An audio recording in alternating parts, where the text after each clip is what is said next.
कामरान मौजूद हैं जिन्होंने टेक्सटाइल डिज़ाइनिंग में ग्रेजुएशन की, लेकिन शौक था इनको कथक डांस का। बचपन से ना मुझे इसका चीज़ का मुझे बड़ा शौक था, क्योंकि मेरे फादर इस दुनिया में चले गए थे। मेरी मदर ने क्योंकि सारा कुछ संभाला है, जिसकी वजह से ना फिर वो मदर कुछ ज़्यादा ही करती थी, लाड प्यार करके। स्कूल के अंदर भी करता था मैंने, क्योंकि मुझे शौक था। मुझे जरासीम होता है, कुदरती एक बैक्टीरिया उसके अंदर होता है। जब एक्सपोज हुआ तब मैंने फाइनल टर्म्स के अंदर जो मैं पार्टिसिपेट करता था, तब जाके तो अम्मी चुप हो जाती थी टीचर्स की वजह से ना। टीचर्स कहती थी, समझाती थी मदर को कि इस बच्चे का टैलेंट खूब फूट के भरा हुआ है, आपको ज़ाया ना होने देते। फिर मदर ने एक्सेप्ट किया। मदर की एक शर्त थी, वो ये शर्त थी लेकिन तुम्हें पढ़ाई साथ करनी है, ठीक है, कंटिन्यू पढ़ाई रखनी है। पढ़ाई अगर नहीं करोगे तो कोई नो चॉइसेस, मतलब सवाल ही नहीं पैदा, कोई कॉम्प्रोमाइज़ नहीं, पढ़ाई में कोई कॉम्प्रोमाइज़ नहीं है। मैंने डांसेस की वेबसाइट्स में बड़ी सर्च की। फिर मेरी मैम ने मेरी मदर को ये कहा, जो मोस्टली लोग होते हैं वो कला के पास जाते हैं, आपके बेटे को कला ने चुना।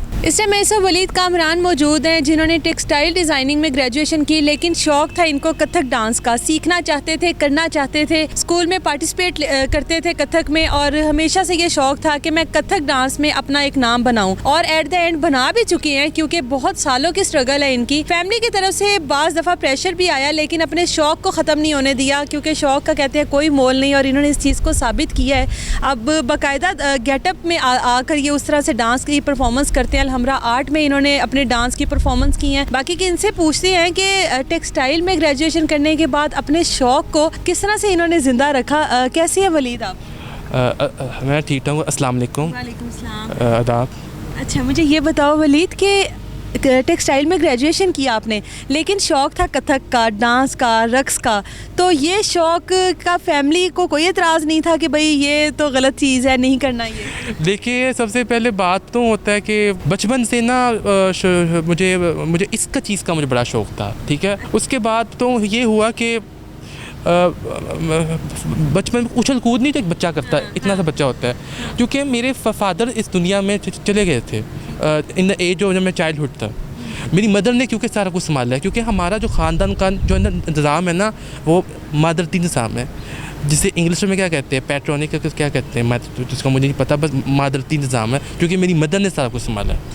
उसके बाद फिर थोड़ा पे होता है ना कि मैं माँओं को ज़्यादा फ़िक्र होती है, क्योंकि मैं सबसे छोटा था, जिसकी वजह से ना फिर प्रेशर भी होता है कि बच्चा होता है कि हाँ बच्चा गलत हाथों में ना चला जाए, ठीक है।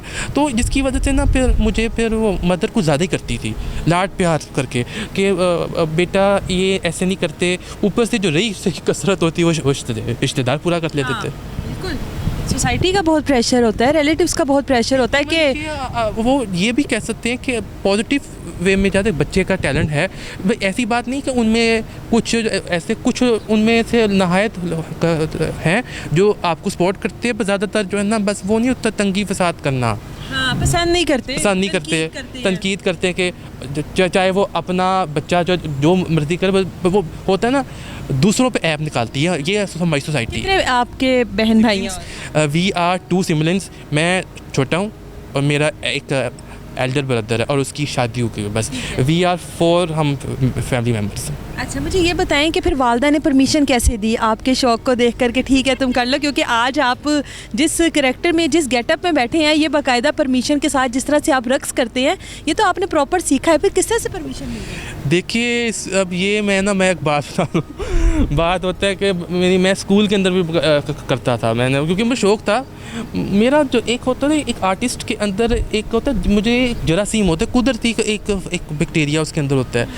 तो जब भी मैं स्कूल्स के अंदर होता था, मैं पार्टिसिपेट करता था, ठीक है। मैं अपनी अम्मी को नहीं बताता था कि मैं ये पार्टिसिपेट कर रहा हूँ, ठीक है। अम्मी ने जब एक्सपोज हुआ तब मैंने फाइनल टर्म्स के अंदर जो मैं पार्टिसिपेट करता था, तब जाके तो अम्मी चुप हो जाती थी, क्योंकि टीचर्स की वजह से ना। टीचर्स कहती थी, समझाती थी मदर को कि इस बच्चे का टैलेंट खूब फूट के भरा हुआ है, आपको ज़ाया ना होने देते। फिर मदर ने एक्सेप्ट किया, लेकिन मदर की एक शर्त थी, वो ये शर्त थी कि बेटा ये सब ठीक है, तुम्हारा जो शौक़ है सब ठीक है, लेकिन तुम्हें पढ़ाई साथ करनी है, ठीक है। कंटिन्यू पढ़ाई रखनी है, ठीक है। पढ़ाई अगर नहीं करोगे तो कोई नो चॉइसेस, मतलब सवाल ही नहीं पैदा, कोई कॉम्प्रोमाइज़ नहीं, पढ़ाई में कोई कॉम्प्रोमाइज़ नहीं है। मैं कहा ठीक है। मैंने फिर सब कुछ एक अपने शौक़ को मैंने एक साइड पर रखा, फिर मैंने अपने पढ़ाई को तो अब मैंने अपने पढ़ाई फोकस किया। मैंने फिर इंटर तक मैंने पढ़ा हूँ। बेस करने के बाद फिर मैंने दोबारा मैंने देखा इस चीज़ में मैंने सोचा कि अच्छा मुख्तलिफ बॉलीवुड एक्ट्रेसेस होती है, रेखा हो गई, इमरान अदा, माधुरी दीक्षित, ऐश्वर्या राय और इस तरह के जो उनकी मशहूर जैसे कि और इस तरह की मूवीज़ होगी क्लासिक, और मतलब उसको कॉपी करता था करीना कपूर। अच्छा, उनको देख के कॉपी करते हैं। बेबो में बेबो, शीला की जवानी और जाने क्या कुछ है। अब बाद में अब इस स्टेज में जाके अपनी पुरानी वीडियो देखता हूँ ना, जो टीनेजर की, तो मुझे देखा मैं हंसी आती है कि उसमें मैं दुबला पतला था, मैं इतना पेंसिल की तरह, तो मैं देखता हूँ कि कमर हिलाते होगे फूल, बड़ा मोह होता। बस मैं देखता हूँ कि मैं इस तरह का उछल कूद करता था, क्योंकि बाद में आके फिर मैं बताता हूँ कि ये जो कथक का कहाँ से मेरे का अंग आया। हुआ यूँ था, मैंने डांसेस की वेबसाइट्स में बड़ी सर्च की।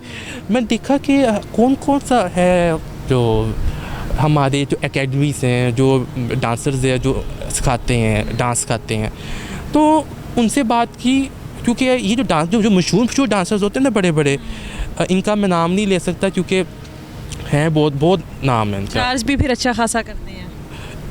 अपने असिस्टेंट को आगे किया होता है, जो उनके असिस्टेंट होते हैं वो कहते हैं कि फेयर्स बड़े हाई हैं। मीट एंड ग्रीट के आपको 50,000 मिलेंगे, वर्कशॉप के 1 लाख मिलेंगे। तो भाई ये साहब हो गया कि ये सारे आप घर की फर्नीचर बेच के आपको उनकी फ़ीसें अदा कर दी, आसमान से बातें कर रही हैं। कौन ये अफोर्ड करता है? ठीक है, कोई भी नहीं अफोर्ड करता। मैंने अपनी मदर से ये बात की, मदर कहते हैं कि नहीं, सवाल ही नहीं पैदा होता, चुप हो जाओ बस। तो मैंने कहा ठीक है चुप। मैंने ना उसके बाद फिर ना इत्तेफाक हुआ, अब देखो अल्लाह की करनी है। तो एक ना PTV के अंदर था प्रोग्राम, होस्ट ने ना 3 गेस्ट को बुलाया, लेजेंड थे, सैयद नूर साहब, बहार बेगम मैम, और एक खूबसूरत लेजेंड थी मैडम ज़री पन्ना जी थी ना। फिर वो हम नाश्ते के दौरान पता चला कि वो अलमरा आर्ट कौंसिल में सिखा रही हैं। ठीक है, अलमरा आर्ट कौंसिल का मैंने सोचा, मैंने अम्मी से भी डिस्कस किया। मैंने कहा अम्मी, अलमरा आर्ट कौंसिल जो है ना यहाँ पे, तो ये इसका मुझे पहले क्यों नहीं ख्याल आया? अम्मी ने कहा होता हाँ वो तो बड़ा अच्छा अदारा है, गवर्नमेंट का है, और बड़ा अच्छी वो फ्री आजकल वो उनकी 500 उस ज़माने में ना 5-10 साल पहले 500 उनकी फ़ीस हुआ करती है। अब तो ज़्यादा हो गई अब तो, क्योंकि उसके बाद मेरा टाइम वेस्ट करके मेरा दाखिला करवाया। और जो मेरी अम्मी ने, क्योंकि हमारी जो डांस क्लब बेसमेंट में है ना, वो बेसमेंट के अंदर एक होता है ऊपर पेंटिंग की, स्कल्पचर की, और जो नीचे वाला जो फ्लोर है, जो सेंटर में है फोकल की है, सिंगिंग की, जो है डांस सबसे नीचे बेसमेंट पे वो डांस की है। हम चले गए नीचे। मुझे याद था कि मेरी मैडम पन्ना जी जो थी वो रिहर्सल कर रही थी एक प्ले की, रक्स से जंजीर पहन के किया जाता है, काफ़ी हो गया ना, जंजीरें रखी हुई हैं। मैंने कहा था इतना क्या है, वो मेरा एक फेलो कहता है कि वो रक्स से जंजीर की प्रैक्टिस और जिसकी वजह से जंजीरें रखी हुई हैं। मेरे को कोई सज़ा नहीं दे, वो हमारी मैडम बहुत अच्छी है, सज़ा नहीं देती। मेरा स्टार्ट में एंटर हो, सारे मुझे यूँ देखने लगे, उसमें मेरे बाल नहीं थे, मैं बड़ा टिंड हुई थी, गंजा था। सारे मुझे यूँ देखने लगे, मैं क्या, लोगों को मुझे देख के लोग शक्ल में 12 कैसे बच गए। तो मैंने फिर ना मेरी मदर ना, फिर मैंने इंतज़ार किया। फिर जो मेरी मैम आई, मेरी मदर ने मैम से बात की, बड़ी इम्प्रेस हुई। फिर मेरी मैम ने ना उसके बाद फिर मेरा ट्रायल देखा कि मेरा डिफरेंट टाइप्स ऑफ मेरा डांस फॉर्म्स देखे। फिर मेरी मैम ने मेरी मदर को ये कहा, अब ये बात सुनने की बड़ी मज़े की बात होने की, एक फ़िलासफ़ी है कि जो मोस्टली लोग होते हैं वो कला के पास जाते हैं, बट कुछ लोग यूनिक लोग होते हैं जो कला उन्हें चुनती है।